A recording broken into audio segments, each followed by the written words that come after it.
ketika statutory holiday atau hari-hari raya besar di Kanada, kita tetap dibayar full.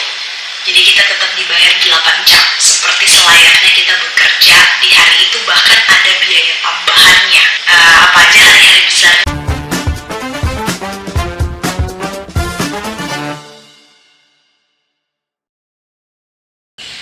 Hi there. Alright, hari ini aku akan coba kasih tahu ke kalian mengenai sistem gajian atau sistem gaji di Kanada. Tapi sebelum itu aku akan kasih tahu beberapa persamaan dan perbedaan sistem kerjanya. Bukan culture, bukan karakter orang-orang, no. Just the work, the essence of work itself yang mungkin bisa membantu kalian juga ke depannya. So, yang pertama mengenai standar waktu kerja. Sama seperti di Indonesia, di sini juga punya standar waktu kerja. Biasanya 7-8 jam. Most of the time itu 8 jam dan hanya dari Senin sampai Jumat. Jadi, kalau 8 kali 5 hari berarti 40 jam per minggu. Itu standar yang semua orang biasanya laluin, kecuali kalau ada overtime, misalnya lagi business trip, itu berbeda cerita. Dan di sini seperti yang mungkin kalian juga udah ketahui bahwa gajian atau kalian dibayar itu bukan per bulan aja, tapi per jam, bukan per minggu, bukan per hari, tapi per jam. Jadi hitungan jam itu sangat penting kalau kita bekerja di English-based country, salah satunya di Kanada. Dan untuk hari weekends, like Saturday or Sunday, company office yang dimana aku kerja sekarang, company yang berhubungan dengan government, private, consulting, atau apapun itu tidak beroperasi atau tutup. Tapi kalau misalnya kalian bekerja di hospital, di tempat-tempat umum, di mall, atau di food and beverage, di restaurant,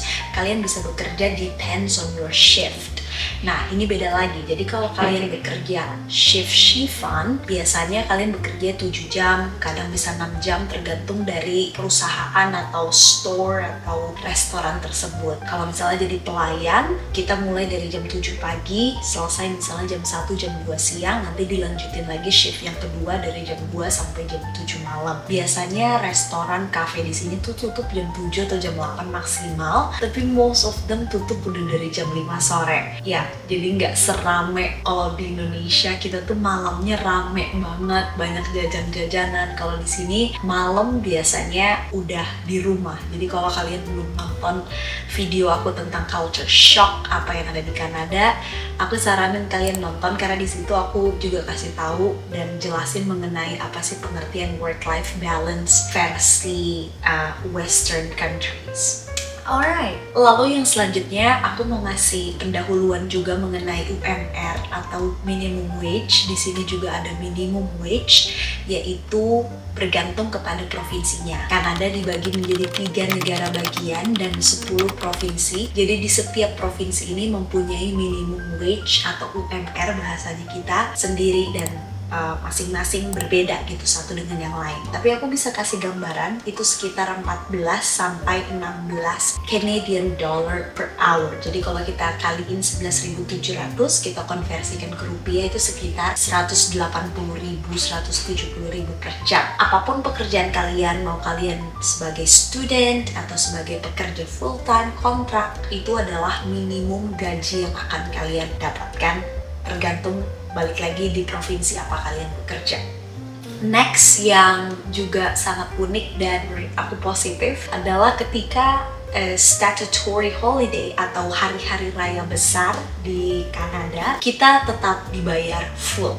Jadi kita tetap dibayar 8 jam, seperti selayaknya kita bekerja di hari itu, bahkan ada biaya tambahannya. Apa aja hari-hari besarnya, misalnya Christmas, atau New Year, atau Canada Day, atau ada bahkan hari-hari yang provinsi kamu laksanakan gitu, yang menjadi tanggal merah di kalender. Aku ini kadang ada beberapa hari yang konyol bagi aku, karena di Indonesia kan biasanya kita hari rayanya itu hal-hal yang momentum yang besar gitu ya.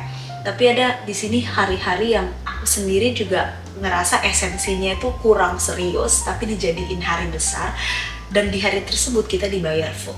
That's one of the beauties of working in this country. Nah, sekarang kita masuk kepada sistem gajiannya. Jadi di sini gaji itu dibayarkan 1 kali 2 minggu. Kita sebut sebagai bi-weekly payment atau bi-weekly funds, whatever. Bi-weekly. Jadi 1 kali dalam 2 minggu. Menurut aku dengan ini kita jauh lebih bisa detail di dalam mengatur keuangan. Aku pribadi ngerasa terbantu banget dengan sistem di weekly payment ini daripada monthly. Ya, karena kita bisa mengaturnya itu jauh lebih terperinci dan detail. Kita jadi tahu expenses, income, dan sebagainya. Dan kalau misalnya kalian penasaran gimana sih Grace ngatur uang, let me know. Tapi sebagai gambaran atau overview, aku punya 4 jenis atau 4 tipe mana uang aku tanam. Yang pertama saving, yang kedua business, giving, yang keempat expenses. Kalau kalian mau tahu lebih terperinci bagaimana aku mengatur itu, berapa persen, marginnya berapa, mungkin kalau untuk saving atau investment apa yang terbaik di Kanada, let me know in the column box below and I will provide you the video. Nah, next up, selain dari bi-weekly payment, setiap company di Kanada, puji Tuhan aku sudah pernah bekerja di 2 company